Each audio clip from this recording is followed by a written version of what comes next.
On the morning of July 12, 1987, Senator David Durenberger of Minnesota took his seat at the head of the Senate Select Committee on Intelligence hearing room in Washington, D.C., and told a packed chamber of reporters, congressional staff, and government officials something that had been classified for nearly 2 years.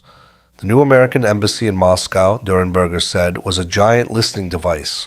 The building's columns, walls, and structural elements had been riddled with Soviet eavesdropping technology embedded during construction. Every conversation held inside it, every cable drafted, every intelligence assessment spoken aloud, every private exchange between American diplomats and their colleagues had potentially been available to the KGB from the moment American personnel first walked through the door. The statement was not hyperbole. It accurately summarized the findings of a technical survey conducted by NSA specialists and confirmed in a report prepared at the request of Secretary of State George Shultz by former CIA Director and Secretary of Defense James Schlesinger. That report, released publicly on July 2, 1987, was direct in its assessment. Soviet security services, Schlesinger wrote, had permeated the new Chancery building with a full array of intelligence devices whose underlying technology American counterintelligence did not yet fully understand. That an attempt to compromise the building would be made, he continued, was both foreseeable and foreseen. As a nation, the United States had simply failed to anticipate the boldness, thoroughness, and extent of what had been done.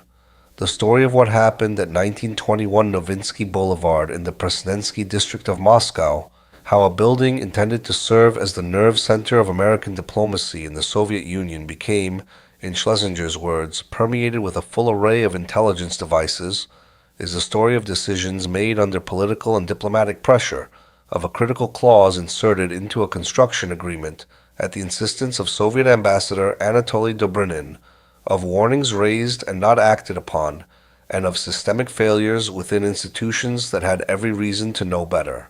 It is also the story of a building whose concrete still stands today, and of what was lost inside it that can never be fully recovered. If you follow cases like this one, operations that reshaped the Cold War without most people ever knowing they happened, subscribe and turn on notifications. We document these stories every week, working from declassified records, congressional testimony, and primary sources. Now, back to Moscow.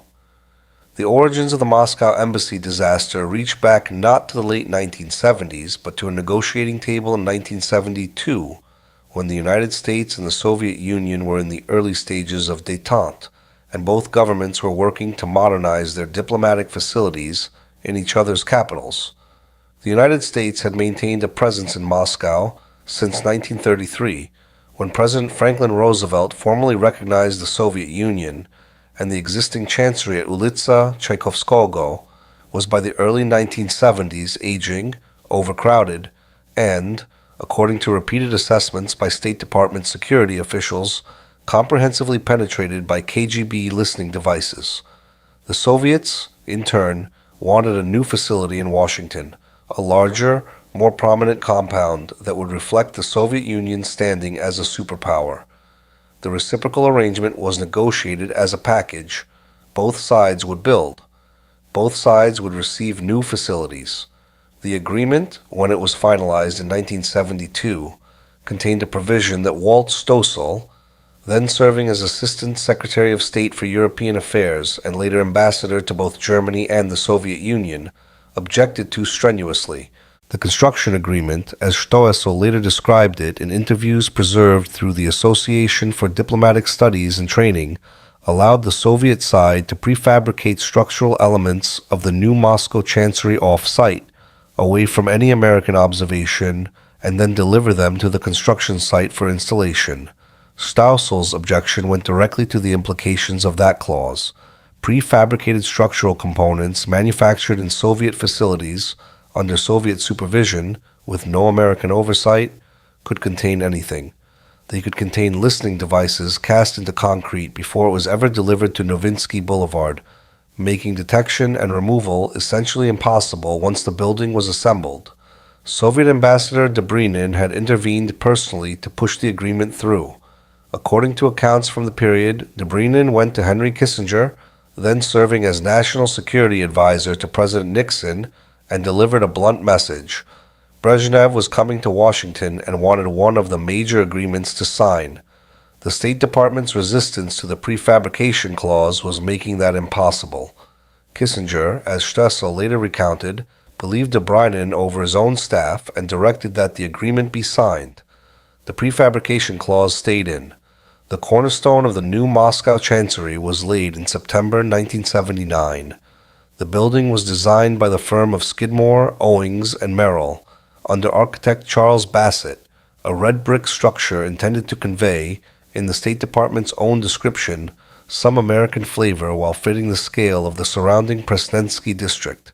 It was designed to be self-contained, residences, a school, a shopping area, and office space, all within a single-walled compound, a building that would function as a small piece of American soil in the heart of the Soviet Union. From the moment construction began, American counterintelligence officials understood that Soviet workers on the site would attempt to compromise the structure. This was not a question anyone seriously disputed. The question was whether the measures put in place to detect and prevent that compromise were adequate. According to the Senate Intelligence Committee's 1987 report, they were not.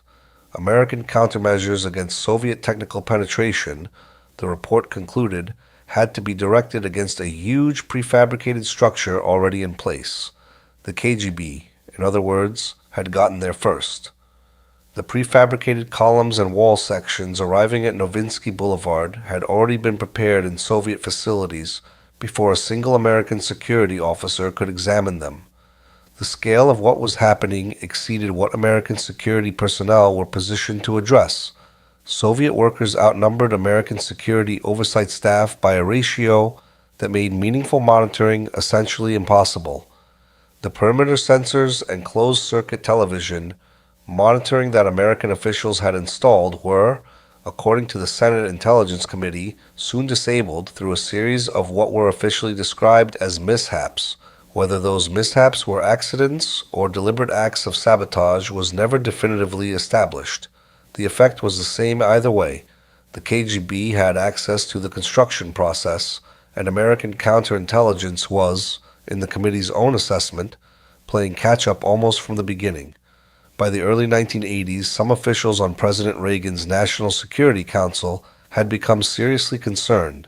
An NSA report, declassified in 2011, confirms that concern about the security of the new Moscow embassy had been registered at senior levels within the national security apparatus during this period.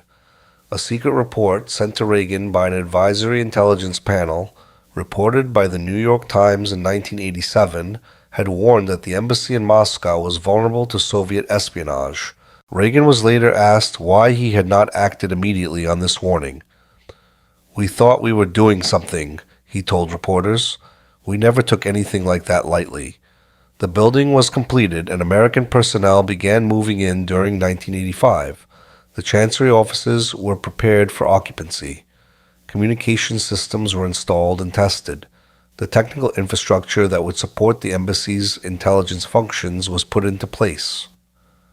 What none of the American officials moving into the building knew was that, in the judgment of the NSA specialists who would examine it later that year, they had moved into a structure whose columns and walls were already functioning as a comprehensive collection system for Soviet intelligence. To understand what the KGB had built inside those walls, it is necessary to understand a technology that Leon Theremin, the Soviet inventor best known for creating the theremin, the electronic musical instrument played without physical contact, had first demonstrated in the 1940s. Theremin's most consequential work was not his instrument. It was a listening device that became known within American intelligence as the Thing. In August 1945, weeks before the end of World War II in the Pacific, a delegation from the Young Pioneer Organization of the Soviet Union presented a handsome carved wooden replica of the Great Seal of the United States to Ambassador W. Averell Harriman as a gesture of friendship between wartime allies. Harriman hung the plaque in his study at Spaso House, his Moscow residence. It remained there for 7 years. In 1952, during the ambassadorship of George F. Kennan, State Department security technician Joseph Bezchen, posing as a house guest to avoid alerting Soviet surveillance, finally located the device hidden inside the carving by arranging for Ambassador Harriman to dictate aloud from a document, while Bezchen moved through the residence with the receiver, listening for the return signal. When Harriman's voice appeared to be coming from the wall, Bezchen knew where to look. What was inside the Great Seal was a passive cavity resonator, a device with no battery, no power source, and no active electronic components. It could not be detected by standard sweeping equipment searching for electronic emissions because it emitted nothing when inactive. It required only an external radio signal of the correct frequency, directed at the building from a nearby transmitter, typically a vehicle parked on a nearby street, to become active. When that signal was applied, the device would resonate in accordance with the sounds in the room and retransmit those sounds back to Soviet receivers. The device had functioned for 7 years without detection. It was later revealed publicly in 1960 when Ambassador Henry Cabot Lodge, Jr. unveiled it before the United Nations Security Council, using it to counter Soviet denunciations of American espionage. Theremin had designed the thing while held as a prisoner of the Soviet state, compelled to work for Soviet intelligence in one of the Sharashki, secret research laboratories staffed by prisoners. His experience as a captive inventor, producing technology that would be used against the country he had charmed with his musical performances in the 1920s, is one of the Cold War's more disturbing biographical footnotes. The technology deployed inside the Moscow chancery 4 decades later was a direct descendant of Theremin's concept, substantially refined. The devices discovered in the building's structural elements, embedded in concrete columns and walls, positioned to capture sound from the offices of senior diplomats and intelligence officers, from secure conference rooms, and from the communications areas of the mission, operated on the same passive resonator principle. They required no power. They left no detectable signature when not being illuminated. And because they had been cast into prefabricated concrete elements before those elements arrived at Novinsky Boulevard, they could not be extracted without demolishing the structural components that contained them. The Soviet operation to embed these devices had been conceived and executed at senior levels within the KGB, according to defector accounts and declassified documents. The labor force was not simply Soviet workers taking advantage of unsupervised moments. The device placement had been planned in advance, with specific structural elements designated for penetration and technical specialists responsible for ensuring that the devices were properly installed and oriented. The discipline required to maintain this operation over years of construction, with hundreds of workers on the site, some of whom were not KGB affiliated and might have reported what they observed, was itself a measure of the organizational effectiveness of the Soviet intelligence services at this period.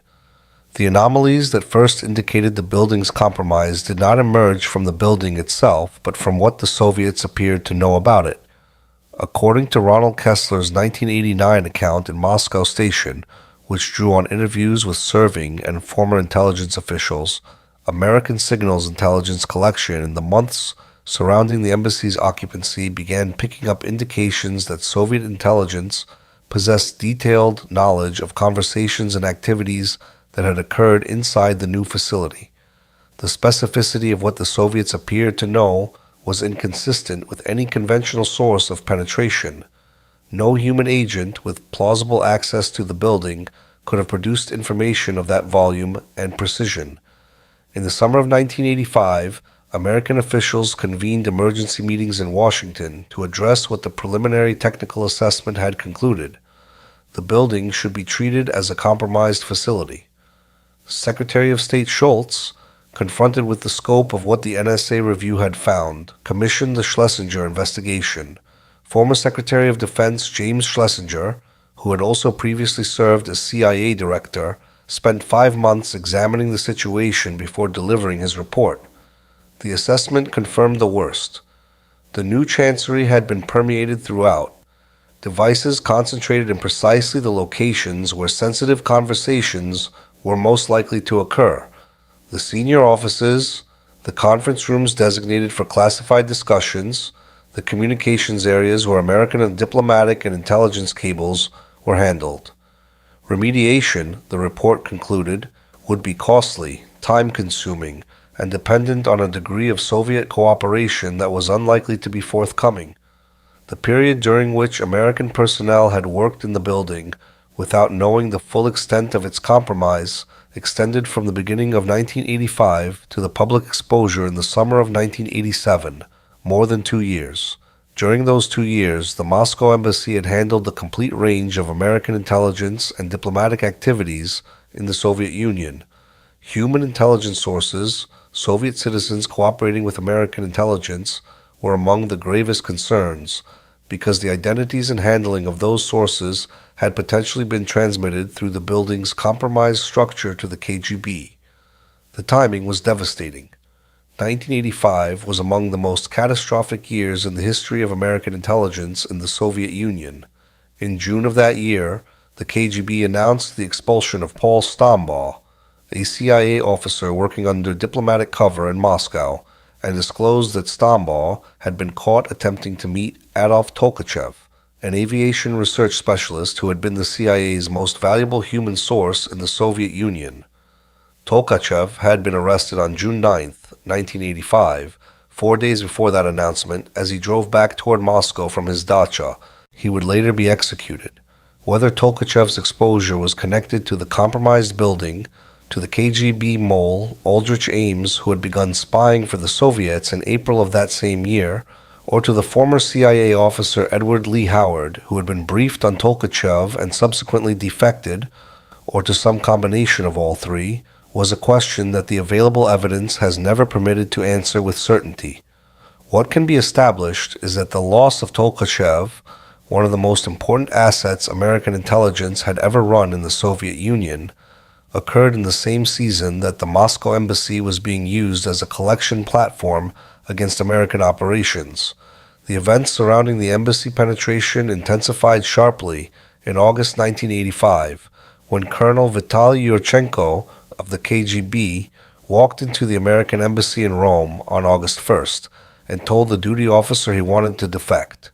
Yurchenko was 49 years old, had served 25 years in the KGB, and had most recently been stationed in Washington as a security officer at the Soviet embassy, giving him direct knowledge of KGB operations targeting American intelligence services. He was flown to the United States and taken to a CIA safe house in Oakton, Virginia, where he was debriefed initially by CIA analyst Aldrich Ames and FBI Special Agent Michael Rochford, then by CIA officer Colin Thompson, who became Yurchenko's primary handler. What Yurchenko told his debriefers in those first sessions was extraordinary. He identified 2 Americans working for the KGB, Ronald Pelton, a former NSA analyst who had sold information on signals intelligence operations, including a classified undersea cable tapping program known as Project Ivy Bells, and Edward Lee Howard, a former CIA officer who had been trained to run operations in Moscow before being dismissed over failed polygraph tests, and who had subsequently made contact with Soviet intelligence. Pelton was arrested and later convicted. Howard, under surveillance by the FBI, slipped his watchers in September 1985 using a technique he had learned from the CIA itself, a device that left a dummy in the passenger seat of his car, and fled to the Soviet Union, becoming the first CIA officer ever to defect to the KGB. He was granted asylum in Moscow. What Yurchenko did not tell his debriefers, what he perhaps could not have known or chose not to reveal, was the identity of Aldrich Ames, the very CIA officer sitting across from him in the Virginia safe house, who had begun spying for the KGB 4 months before Yurchenko's defection. Whether Yurchenko's defection was genuine, staged, or something in between has been debated by intelligence professionals for decades. What is clear is that on the evening of November 2, 1985, Yurchenko told his CIA guard at a French restaurant called Au Pied de Cochon in the Georgetown neighborhood of Washington that he was going to leave. "If I don't come back," he said, "it's not your fault." He walked out, made his way to the Soviet embassy, and 3 months after defecting to the United States, defected back. 2 days later, at a press conference at the Soviet embassy, Yurchenko accused the Americans of having kidnapped and drugged him in Rome and held him against his will. The spectacle was a significant embarrassment for American intelligence, and it occurred at precisely the moment when the questions about the Moscow embassy's security were reaching the most senior levels of the American government, when the Schlesinger investigation was ongoing, and when the full scope of what had been done to the building at Novinsky Boulevard was becoming clear. Yurchenko's information about the Moscow embassy penetration specifically was, according to available accounts, partial and not dispositive, shaped by the limits of what he knew and by whatever his true motivations were.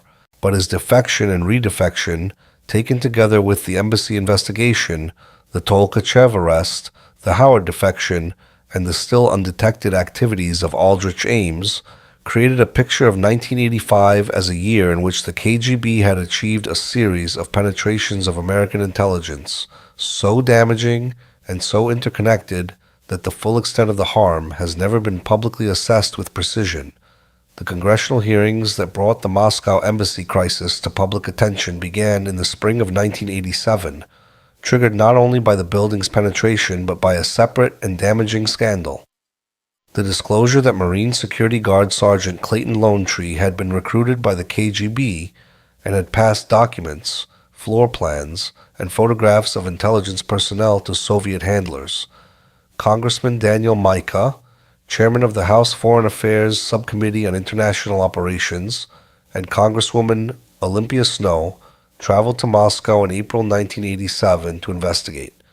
They were instructed before departing that sensitive information should be passed back and forth only on wipe-clean plastic slates or on slips of paper to be immediately shredded, because even discussing the investigation in secure rooms in Washington carried risk. The Senate Select Committee on Intelligence, chaired by Senator Durenberger, opened formal hearings that summer. The testimony produced an account of institutional failure that was remarkable in its scope and in the degree to which it had been visible, in retrospect, for years before anyone had acted on it.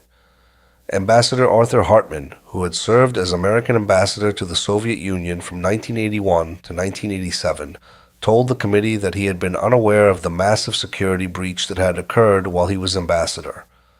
This testimony was itself striking.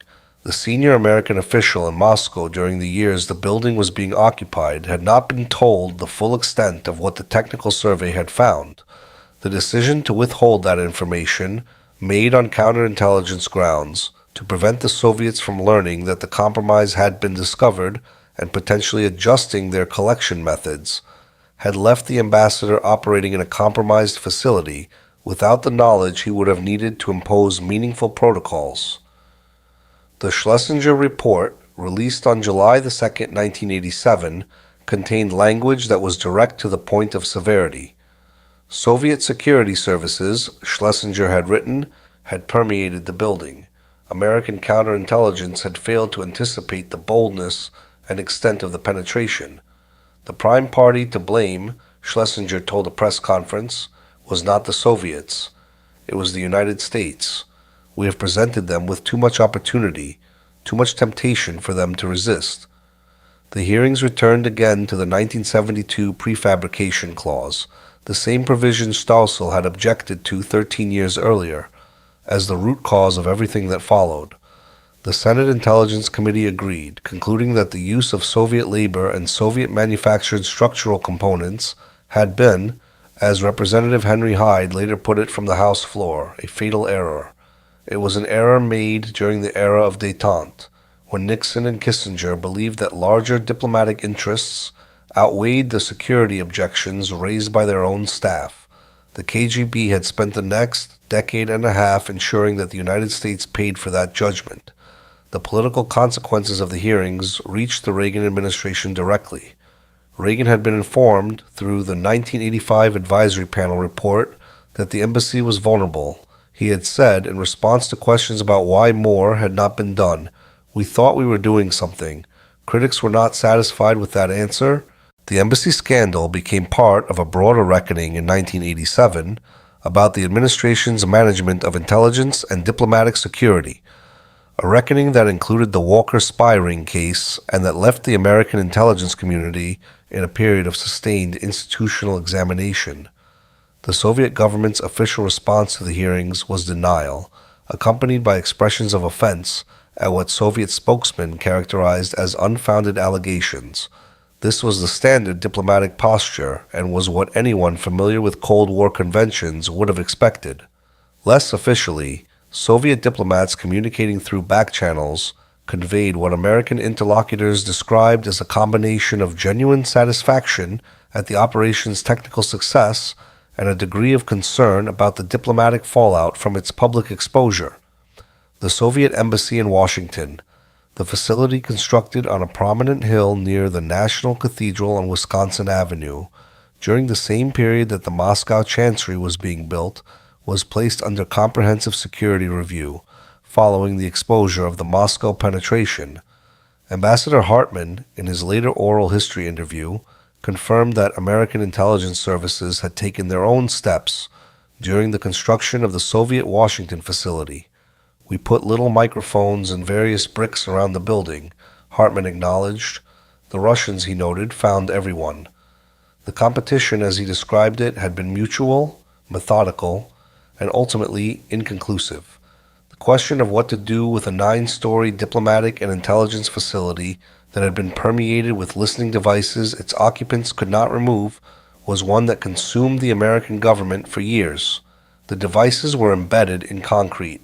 They could not be swept, neutralized, or extracted without destroying the structural elements in which they were encased. The Senate Intelligence Committee recommended as early as 1987 that the building be demolished entirely. The committee's own report acknowledged the difficulty of that recommendation. It recognized that demolishing an office building in which $23 million and the considerable energies of specialists in the field had been invested was controversial, but concluded that failure to act would obligate further sizable expenditures in the future to no foreseeable gain. The Schlesinger report had recommended a more limited approach, demolishing and rebuilding only the top 3 of the building's 8 floors, replacing them with modular steel construction carried out by American workers operating under strict security protocols, and constructing a new annex to house the mission's most sensitive activities. This recommendation was ultimately accepted, and the reconstruction began in 1988. The work was conducted under conditions unlike anything the State Department had previously attempted. American workers, all of them cleared personnel who had undergone background investigations specifically for this assignment, were brought to Moscow to perform the demolition and reconstruction. Soviet workers were excluded entirely from the affected areas. The work proceeded slowly, constrained by the logistical challenges of operating a major construction project inside the Soviet Union and by the need to conduct simultaneous technical sweeps of each structural element as it was rebuilt. For the American diplomatic and intelligence personnel who continued working in the partially demolished building during this period, the experience was by all accounts deeply unpleasant. Demolition work on the upper floors while diplomatic work continued below.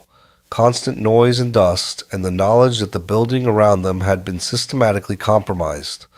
The rebuilt floors were completed in the early 1990s.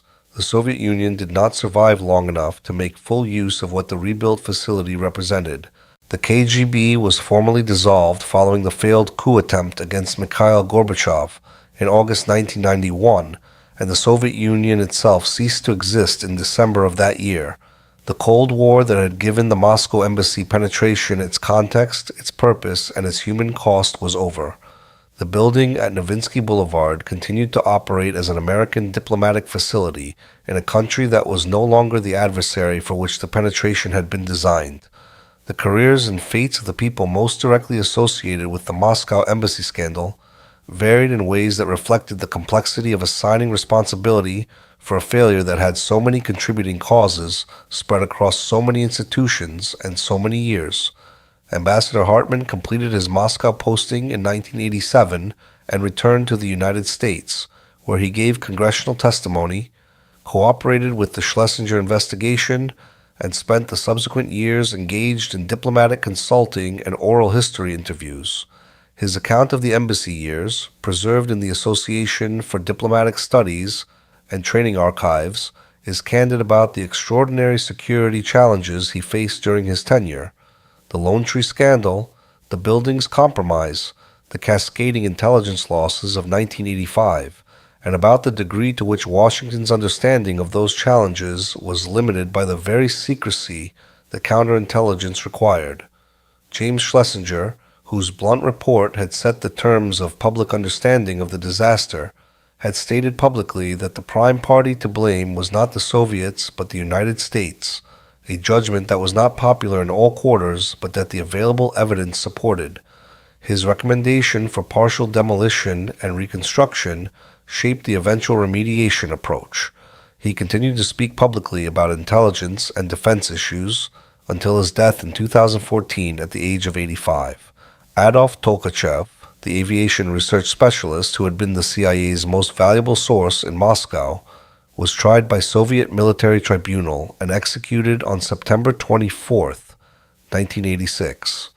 The specific chain of events that led to his exposure, the degree to which the compromised building, Aldrich Ames, Edward Lee Howard, or some combination of those factors contributed to the KGB's identification of him, was never established with certainty in any public proceeding. He had provided American intelligence with information on Soviet radar systems, stealth technology, and weapons programs that was assessed at the time as among the most valuable ever obtained from a human source inside the Soviet military-industrial complex.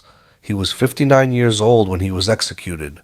Vitaly Yurchenko, the KGB colonel, whose August 1985 defection and November 1985 redefection had added its own layer of complexity to an already catastrophic year for American intelligence, returned to the Soviet Union and was, by various accounts, held in suspicion by his KGB colleagues, who viewed any returned defector as potentially compromised. Former KGB General Oleg Kalugin, interviewed years later, called Yurchenko a traitor who had simply failed in his treason and had to come back. Reports from the early 2000s placed Yurchenko working as a security officer at a Moscow bank. The KGB officers who had been his colleagues, Kalugin indicated, had not forgiven him. Edward Lee Howard, the former CIA officer who had fled FBI surveillance in September 1985 and made his way to Moscow, lived in the Soviet Union and later Russia for the rest of his life. He wrote a memoir and gave occasional interviews in which he maintained that his treatment by the CIA, dismissed after failing polygraph tests, denied the Moscow posting he had trained for, had been the injustice that drove him to cooperate with Soviet intelligence. He died in Russia in 2002 at the age of 50, reportedly from a broken neck suffered in a fall at his dacha. Russian authorities listed the death as accidental. The CIA declined to comment. Aldrich Ames, the CIA analyst who had debriefed Yurchenko in 1985 while himself operating as a KGB asset, continued to spy for the Soviet Union and then Russia until his arrest in February 1994. The FBI and CIA investigation that finally identified him, conducted in part by analysts Sandy Grimes and Jean Vertefeuille, established that he had provided Soviet and Russian intelligence with the identities of virtually every CIA source operating inside the Soviet Union, leading directly to the execution of at least 10 people. He was sentenced to life in federal prison without the possibility of parole. He remains incarcerated. The broader significance of what happened at Novinsky Boulevard, the question of what it revealed about the nature of Cold War intelligence competition and about the ability of democratic governments to protect their facilities in a sustained adversarial environment, has been examined in congressional reports, in the Schlesinger Report, and in the years of retrospective analysis that followed the Cold War's end. Several conclusions emerged from that examination with reasonable clarity. The first is that the fatal error was made in 1972, not in 1979. The decision to accept the prefabrication clause, to allow Soviet workers to manufacture structural components away from American oversight, was the decision that made everything else possible. Walt Stoessel understood this at the time. He objected, he was overruled, and the KGB spent the next decade taking full advantage of the opening that had been created. By the time construction began at Novinsky Boulevard, The architecture of the failure had already been established. The second conclusion is that the failure was systemic, rather than attributable to any single person's choice. No individual official decided that the Moscow embassy should be built in a way that allowed it to be permeated by Soviet listening devices. Many officials made many decisions that collectively produced that outcome.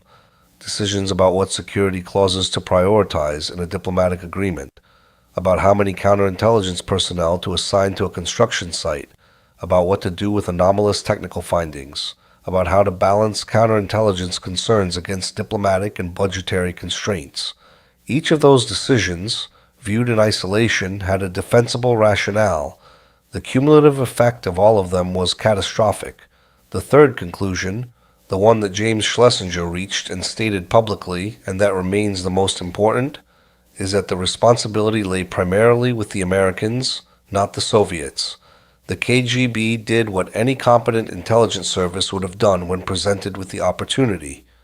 It was the United States that created the opportunity.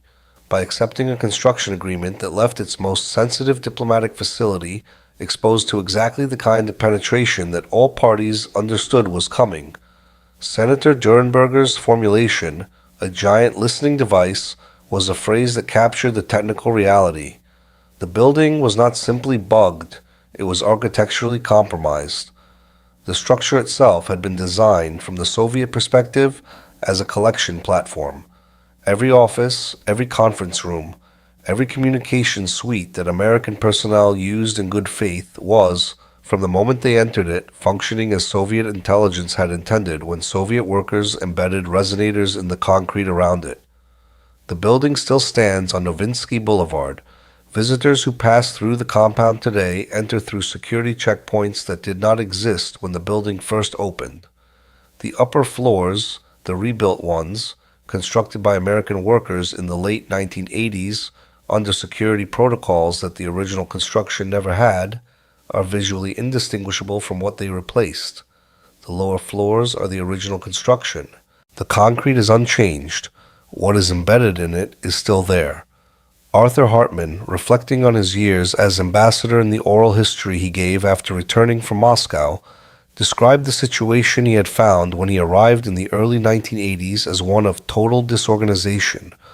Washington unclear about what it knew, the building's security status unresolved, counterintelligence assessments incomplete and not fully shared. He had served for 6 years in that environment, representing the United States in the capital of its principal adversary, in a building that his government knew was potentially compromised and did not tell him the full extent of the problem. He died in 2019 at the age of 88. James Schlesinger, whose report set the standard for public accountability in this case, had written that the situation was feasible to remediate, that it would cost time and money, but that it could be done. What his report could not remediate was the intelligence already lost, the sources already identified, the conversations already heard and analyzed and acted upon. That damage was permanent, and its full extent remained classified. Adolf Tolkachev was 59 years old when he was executed on September 24th, 1986, having provided American intelligence with information of incalculable value over years of extraordinary personal risk.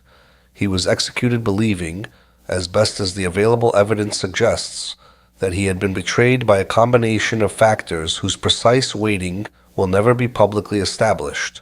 Whether the building at Novinsky Boulevard contributed to the chain of events that ended his life is a question that belongs to that class of Cold War questions that cannot be answered without access to records that may not exist or may never be released. What can be said is this: for more than 2 years, the American government's most sensitive diplomatic and intelligence facility in Moscow functioned as a collection platform for the service it was supposed to be working against. The people who built it, in good faith, did not know what was in its walls. The people who worked in it, in good faith, did not know what their voices were transmitting. The people who were supposed to be protected by its classified spaces were exposed in ways they could not have imagined, in conversations they believed were private, in a building whose architecture had been designed to betray them before they ever walked through the door. The concrete does not forget what was placed inside it before it cured. and the Cold War that gave it all its purpose has been over for more than 30 years. The specific harm done to specific people and specific operations by the information that passed through those walls that remains, as it was always likely to remain, partially and permanently unknown.